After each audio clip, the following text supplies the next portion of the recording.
जंगल में टूनी चिड़िया तो चूड़ी बेचने का काम करती थी। वो तो अपनी बेटी के साथ रहती। कुछ समय पहले ही टूनी के पति का देहांत हो गया था। वो तो चूड़ी बेचकर ही अपने घर का गुजारा चलाया करती थी। टूनी की चूड़ियां तो बेहद खूबसूरत थी, क्योंकि टूनी उन्हें अपने हाथों से बनाया करती थी और सारे पशु पंछी उसी से चूड़ी खरीदा करते थे। इस प्रकार से उनका गुजारा तो मजे से चल रहा था। एक बार टूनी की बेटी टुनटुनी कहती है, माँ मैं भी आपके साथ चूड़ी बेचने के लिए चला करूंगी। आप इतना मेहनत करती हो, सारा दिन धूप में घूमती रहती हो, मैं भी आपके साथ रहकर थोड़ा काम सीख जाऊंगी तो सही रहेगा ना, आपकी भी मदद हो जाएगी। बेटी तुम कहीं नहीं जाओगी, समझे? तुम्हें पढ़ाई पर ध्यान देना चाहिए। मैं तुम्हारे लिए इसीलिए तो मेहनत करती हूँ ताकि तुम पढ़ लिख कर बड़ी अफसर बन जाओ। अरे मम्मा मुझे भी आपके साथ ही चलना चाहिए ना। नहीं नहीं तुम नहीं जाओगे। तो ऐसा टुनटुनी अपनी माँ से जिद करने लगती है। उसकी माँ कहती है, अच्छा ठीक है टुनटुनी, जिद मत कर, मैं तुझे लेकर चलूंगी। जब तक टुनटुनी अपनी मामा के साथ चूड़ी बेचने जाती है, आप चैनल को सब्सक्राइब कर दो, वीडियो को एक लाइक कर दो और कमेंट करना तो बिल्कुल मत भूलना। उसके बाद टुनटुनी बहुत खुश हो जाती है। वो घर से बाहर निकलती है, खुशी खुशी नदी के किनारे आ जाती है। वहाँ पर उसकी फ्रेंड लूसी कबूतरी मिलती है।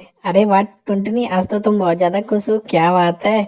मैं भी अपनी मम्मा के साथ चूड़ी बेचने के लिए जाऊंगी, देख लेना अब मैं भी मम्मा की तरह अच्छी अच्छी चूड़ियां बेचूंगी। हाँ तो सही कह रही है टुनटुनी, तुझे भी अपनी मम्मा की मदद करना चाहिए। वो भी बेचारी बूढ़ी बाड़ी है, अगर तू उनकी मदद करेगी तो उनको भी अच्छा लगेगा। उसके बाद अगली सुबह टुनटुनी तो अपनी मम्मा के साथ चूड़ी बेचने के लिए निकल जाती है। उसकी मम्मा जंगल में आवाज लगाती है, चूड़ी ले लो भाई साहब, रंग बिरंगी चूड़ियां। आपका ध्यान किधर है भाइयों और बहनों? टूनी की चूड़ी तो इधर है। तो उसके बाद वहाँ पर हरी तोती आती है और वो कहती है, टूनी बहन आपकी चूड़ियां तो बहुत अच्छी हैं, आज मुझे नीली वाली चूड़ियां दे दो। उसके बाद वो चूड़ी खरीद कर ले जाती है। टुनटुनी ये सब देखती है तो बहुत ज्यादा खुश होती है। ऐसे ही कई दिन गुजर जाते हैं। एक शाम की बात है, टुनटुनी अपनी माँ के साथ सोई हुई होती है। उसकी माँ को बहुत जोरों का बुखार आ जाता है। अगली सुबह जब टुनटुनी उठती है तो कहती है, मम्मा मम्मा उठो ना, इतनी देर तक आप क्यों सो रही हो? अब उसकी मम्मा कहाँ से उठती है, वो तो मर चुकी थी। टुनटुनी ये देखकर रोने लगती है। उसका रोना सुनकर लूसी कबूतरी वहाँ पर आती है।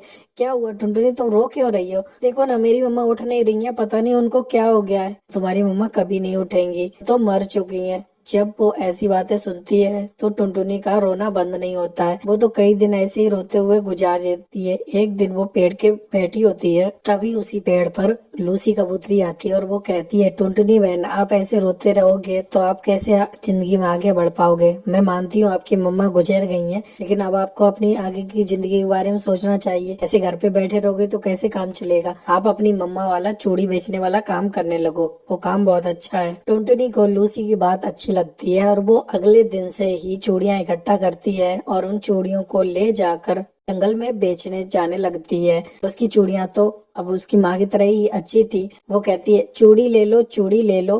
तभी सभी लोग वहाँ पर आते हैं और वो कहते हैं, बेटी तुम क्यों चूड़ियां बेचने आई हो? तुम्हारी मम्मा कहाँ है? वो क्यों नहीं चूड़ियां बेचने आई? अरे आंटी मैं आपको क्या बताऊँ, हमारी मम्मा तो गुजर गई हैं, इसी वजह से मुझे चूड़ियां बेचने का ये काम करना पड़ रहा है। क्या आप मुझसे चूड़ियां नहीं खरीदोगे? अरे बेटा हम आपसे चूड़ियां खरीदेंगे, आप क्यों परेशान होते हो कि मम्मा की तरह आप भी खूबसूरत चूड़ियां बनाते हो। तो उसके बाद सभी पंछी टुनटुनी से ही चूड़ी खरीदने लगते हैं। इस प्रकार से टुनटुनी की दुख भरी जिंदगी का अंत हो जाता है और वो हंसी खुशी से चूड़ियों का व्यापार करने लगती है। दोस्तों समस्याओं से हमें कभी घबराना नहीं चाहिए और उसका डट कर सामना करना चाहिए।